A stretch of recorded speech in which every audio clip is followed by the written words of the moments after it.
नमस्कार, हिंदी आंगन चैनल में आप सभी का हार्दिक स्वागत है।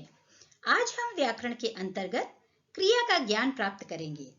इस वीडियो को अंत तक जरूर देखें और यदि यह वीडियो आपको पसंद आए तो इसे लाइक, शेयर व सब्सक्राइब जरूर करें। तो चलिए समझने का प्रयास करते हैं कि क्रिया क्या है या क्रिया किसे कहते हैं।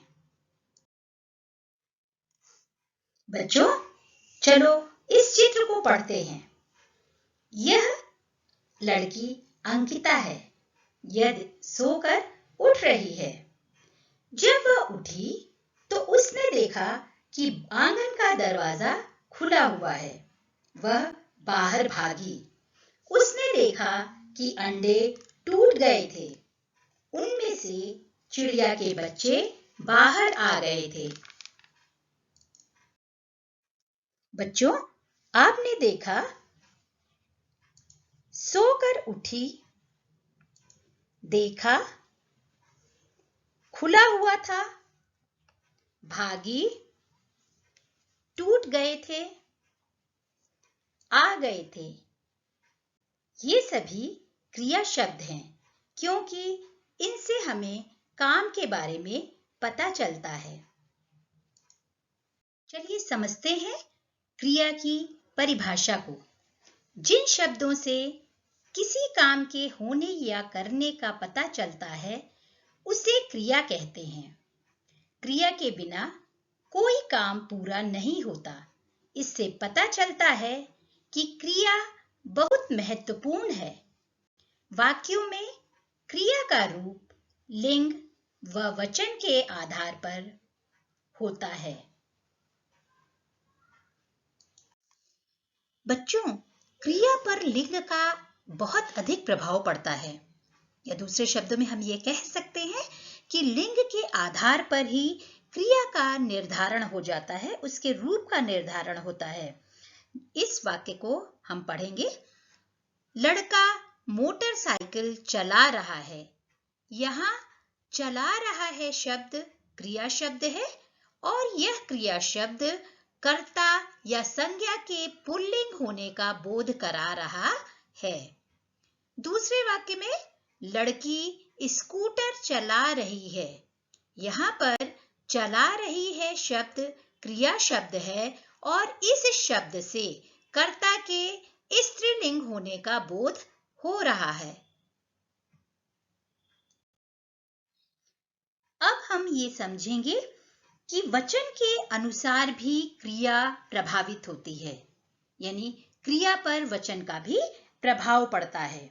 जैसे घोड़ा दौड़ रहा है। इस वाक्य में दौड़ रहा है क्रिया शब्द से कर्ता के एक वचन होने का बोध होता है। दूसरे वाक्य में घोड़े दौड़ रहे हैं। यहाँ पर दौड़ रहे हैं क्रिया शब्द है और इससे ये पता चलता है कि कर्ता या संज्ञा शब्द बहुवचन है।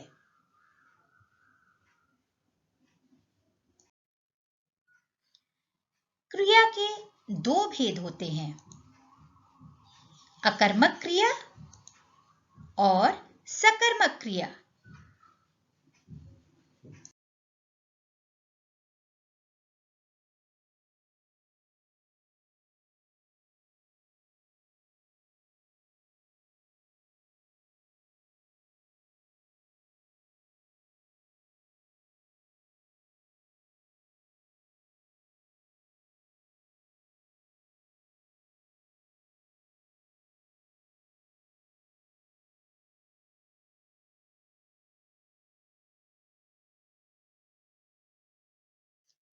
अब प्रश्न यह उठता है कि कर्म की पहचान कैसे की जाए। कर्म की पहचान करने के लिए मैं आपको एक सरल तरीका बताती हूं। क्रिया में क्या और या किसको लगाकर प्रश्न पूछे तो कर्म का पता चल जाता है। जैसे यहां एक वाक्य दिया गया है, मधुर समोसा खाता है। अगर हम प्रश्न पूछे मधुर क्या खाता है तो उत्तर हमें मिलेगा समोसा। इस वाक्य में मधुर कर्ता शब्द है, समोसा कर्म है और खाता है क्रिया शब्द है। बच्चों, क्रिया का पहला भेद है अकर्मक क्रिया। जैसा कि नाम से ही स्पष्ट है, अ उपसर्ग लगा करके यह शब्द बना अकर्मक, जिसका अर्थ है कर्म रहित। जिस क्रिया का प्रभाव अन्य पर न पड़ करके सिर्फ कर्ता पर पड़ता है, उसे अकर्मक क्रिया कहते हैं। अकर्मक क्रियाओं को कर्म की जरूरत नहीं होती। जैसे इस वाक्य को देखें, तितली उड़ रही है। यहाँ पर तितली कर्ता शब्द है और उड़ रही है क्रिया शब्द है। यहाँ पर कोई भी कर्म नहीं है। इस वाक्य में कोई भी कर्म नहीं है, इसलिए यह अकर्मक क्रिया है। चलिए कुछ अन्य उदाहरण देखते हैं। अध्यापिका आ गई है। यहाँ अध्यापिका कर्ता शब्द है, आ गई है क्रिया शब्द है। दूसरा वाक्य देखते हैं, चिड़िया बैठी है। यहाँ पर चिड़िया शब्द कर्ता है और बैठी है शब्द क्रिया है। क्रिया का दूसरा भेद है सकर्मक क्रिया। जैसा कि नाम से ही स्पष्ट है, सकर्मक अर्थात कर्म सहित। जिस क्रिया का प्रभाव सिर्फ कर्म पर पड़े, उसे सकर्मक क्रिया कहते हैं। सकर्मक क्रियाओं को कर्म की जरूरत होती है, अर्थात कर्म के बिना सकर्मक क्रियाएं नहीं हो सकती हैं। उदाहरण के लिए, जोकर ड्रम बजा रहा है।